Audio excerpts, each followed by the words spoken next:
Anyways, 6 or 7 other buildings were destroyed by this fire, including the first church built by the Scandinavians that stood at the foot of the lane. This is from the history of the Boston Fire Department, August 10th, 1774. It's one of the most terrible fires that occurred on Wednesday, August 10th. This was known as the 8th Great Fire of Boston because the fire of 1760 that burned Faneuil Hall, where the blaze and the smoke, the glow could be seen from Dedham, Mass. That was known as the 10th Great Fire.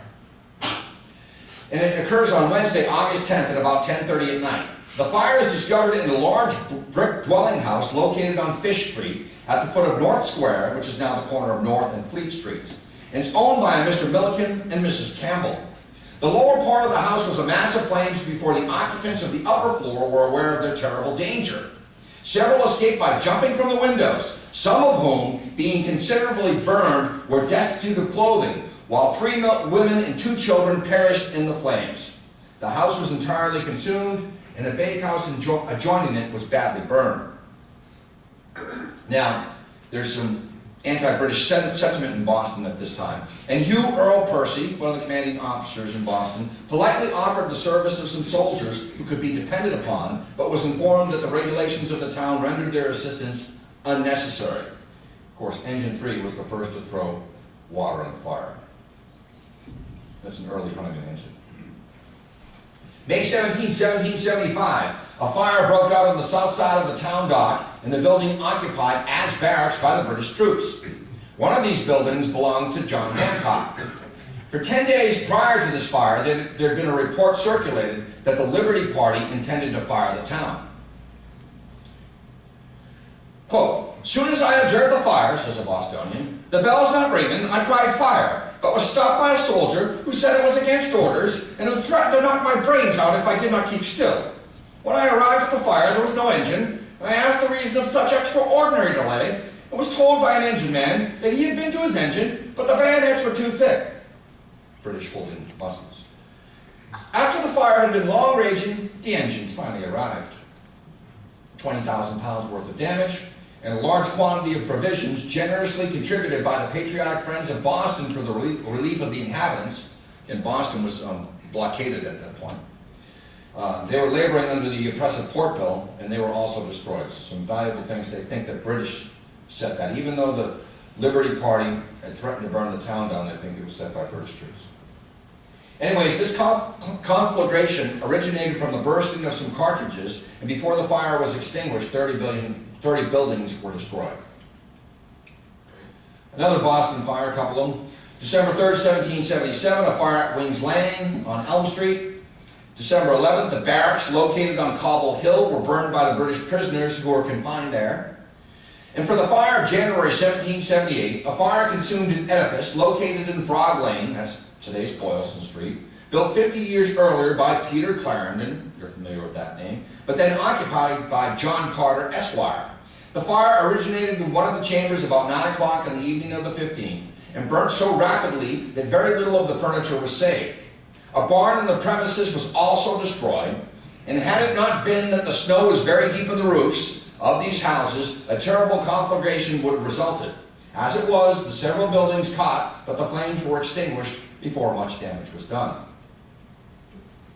And then finally, a fire occurred at Mr. Reilly's store on August 21st, 1783. It's 2 o'clock in the morning.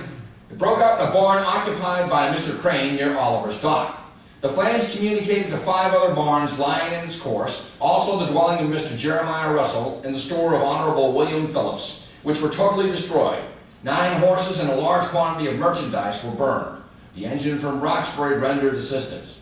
2 men, one named Moses Haley, having just arrived in town from Hanover, were, with their wives, passing the ruins when a chimney fell, burying the 2 men, killing Mr. Haley instantly. The other died the next day. During the fire, several men were caught trying to break into the store of William Foster. It was therefore supposed that the fire was of incendiary origin. Another fire was discovered the same day in the cellar of Mr. Townsend Carpenter, located near the old State House, but was extinguished without much damage. And now, fires that sparked the Revolution. The Lexington burnout. The Punkatasset smoke pall. The razing of Charlestown. And the demolition of Boston Light. Of all the available resources, I've selected these books by my good friend Mike Ryan, Concord on the Dawn of the Revolution, and The Boston Campaign, a marvelous book by Victor Brooks. I'm not going to be talking about maneuvers tonight, folklore, or casualties for the most part. Well, there's the route taken by the British on April 19, 1775, as they left Boston. The whole world knew they were coming. And I'm going to show you 4 Amos Doolittle plates. This is plate number 1 that shows the Battle of Lexington on dawn, April 19, 1775, that sparked the revolution. Plate number 2, this is a view of the town of Concord. Major Pitcairn and Lieutenant Colonel Francis Smith reconnoiter from Concord's Hilltop Cemetery, making observations. And now the Punkatasset smoke ball. After Samuel Prescott warned the town of Concord of the incurring British regulars, church bells rang out after midnight. At dawn, in Concord, Colonel James Barrett returns to his farm uncontested to warn his family that the British are coming to search his property, so they bury munitions in his fields with his sons, and then he returns to the impending confrontation. Well, hundreds of Minutemen and residents are gathered in town and march towards the column of about 700 British soldiers. And upon sighting the advanced force, Colonel James Barrett leads his militia on a retreat to the town's burying ground, then to a place east of the Concord River called Ripley Hill. As he saw that his troops' flanks were exposed, he then led them on to neighboring Punkatasset Hill on the west side of the river and less than a mile from the Old North Bridge to gather strength. Approximately 500 militiamen are there now. The time is right around 9 in the morning on April 19th.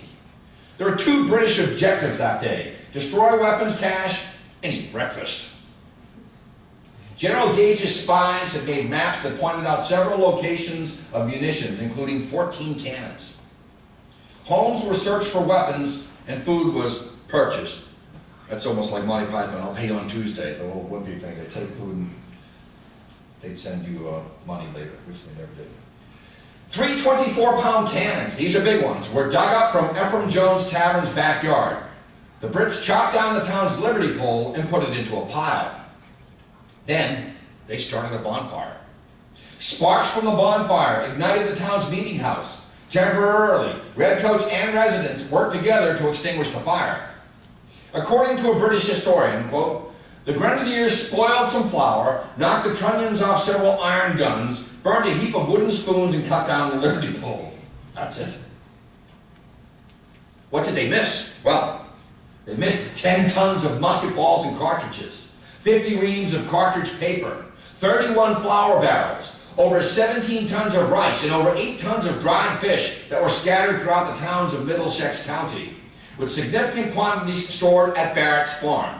So already, the British operation is a complete failure. So Colonel Barrett, seeing smoke, now moves his militia 1,000 yards closer to the town's muster field, which is a flat hilltop. As a darker smoke pall rose from Concord's center, Adjutant Lieutenant Joseph Hosmer cried, "Will you let them burn the town down?" This, to me, is a very pivotal point in the revolution. I wonder what would have happened had he not said that and had the British not created this darkened, billowing smoke pall. I wonder if the militiamen would have been content thumbing their nose at the regulars, even though they had heard about the incident in Lexington in the morning, let them march through town and march back, and perhaps have confronted them later on that day, the following week, maybe a firefight on Boston Common. Crucial moment in the American Revolution right there. After hearing this, Captains William Smith, Billy Smith of Lincoln, and Isaac Davis of Acton then pleaded with Barrett for a forward advance. We gotta go. Barrett relented. He formed up 2 regiments, had them load up their muskets, and shouted that his troops would not be the first to fire, but if the British fire first, then fire as fast as you can. As the fifers and drummers played the White Cockade, Lieutenant Colonel John Robinson and Major John Buttrick led the regiments down the hill toward the Old North Bridge. Upon seeing this rush, the British fall back to the far side of the river, and they curiously begin to pull up planks on the Old North Bridge. They're already retreating. The primary objective for their mission is now forsaken.